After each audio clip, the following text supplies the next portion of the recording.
আসসালামু আলাইকুম, আমার ব্লগে আপনাদের সবাইকে স্বাগতম। কে কেমন আছেন? আশা করি সবাই সুস্থ আছেন, ভালো আছেন। আলহামদুলিল্লাহ আমরা সবাই ভালো আছি। আজকে একটু তাড়াতাড়ি খেতে বসেছি কারণ একটু শপিং এ যাব। আর শপিং বলতে আমার খুব ভালো লাগে কারণ রোজা এসে পড়েছে, রোজা শপিং করতে যাব। কারণ রোজা আসলে আমার খুব ঈদ ঈদ একটা ফিলিংস কাজ করে।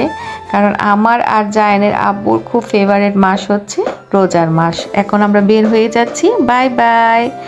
তো বের হয়ে যাচ্ছি কারণ রোজার মাসটা আমরা ইবাদত করতে পারি, কারণ জায়নের আব্বু আর আমি ইবাদত করি আর কি, মানে রোজার মাসটা বেশি বেশি করে করার চেষ্টা করি ইবাদত। এই জন্যই আর কি আমি চাচ্ছি যে রোজার মাসে আমার ঘরে নতুন বেডশিট বিছাবো আমি, কারণ দেখতে খুব ভালো লাগে। আমার রোজার মাসটাই আর কি বেশি খুশি লাগে ঈদের চেয়ে। কারণ হচ্ছে এই আর হচ্ছে আমার একটু ফ্রাই প্যানের দরকার ছিল।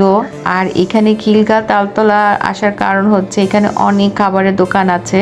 জায়নের আব্বু আমাকে টুকিটাকি খাওয়াবে এই উসিলাও এখানে আসা।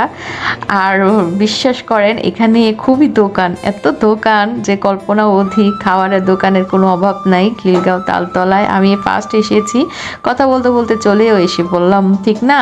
যাই হোক, এই তো প্রথমে আমি ঢুকে গেলাম একটা বেডশিটের দোকানে। এখানে এসে আমার মাথাটা এত খারাপ হয়ে গেছে, মানে কোনটা রেখে কোনটা নিব। এখান থেকে আমি দুইটা বেডশিট নিয়েছি, অনেক সুন্দর সুন্দর বেডশিট ছিল এখানে। অবাক করার বিষয় হচ্ছে এই দোকানগুলো দেখেন যেভাবে আছে সেভাবে ফেলে রেখে সবাই চলে গেছে নামাজ পড়তে। ছোট্ট একটা কাগজের মধ্যে লেখা আছে 15 মিনিট নামাজের ব্রেক। কতটা আল্লাহর উপর বিশ্বাসী, চুরিও তো হতে পারে না। আর এই দেখতে দেখতে দেখেন আমি এখানে ফ্রাই প্যানও দেখছি।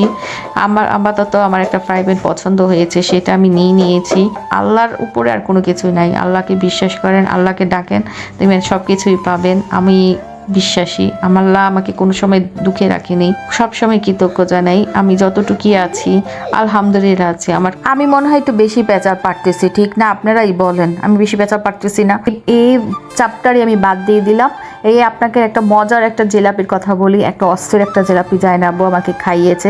যদি খিলগাঁও তালতলা আসেন মিস করেন না, বিশ্বাস করেন। আমি টুকিটাকে অনেক খাবারে আমাকে খাইয়েছে, কিন্তু আমি ভিডিও করি নাই কারণ এমন মানে শপিং করেছি হাত বোঝায়। আমি মোবাইলও বের করতে পারতেছিলাম না, ভিডিও করতে পারতেছিলাম না, দুঃখিত। ঢাকা শহরে রিক্সার চেয়ে বেস্ট কোনো যানবাহন হয় না। আমি রিক্সা চলে লাল নীল বাতি দেখতে দেখতে বাসায় চলে এসেছি। আর এই খাবারগুলোও নিয়ে এসেছি। এখন গরম গরম এক কাপ চা খাবো, আর এই সমোচা আর এই পিঠা খাবো। আর আমার এটাই শপিং ব্লগ ছিল, নতুন কিছু নিয়ে আসবো আপনাদের মাঝে। আর আপনারা সবাই ভালো থাকবেন, সুস্থ থাকবেন। আল্লাহ হাফেজ।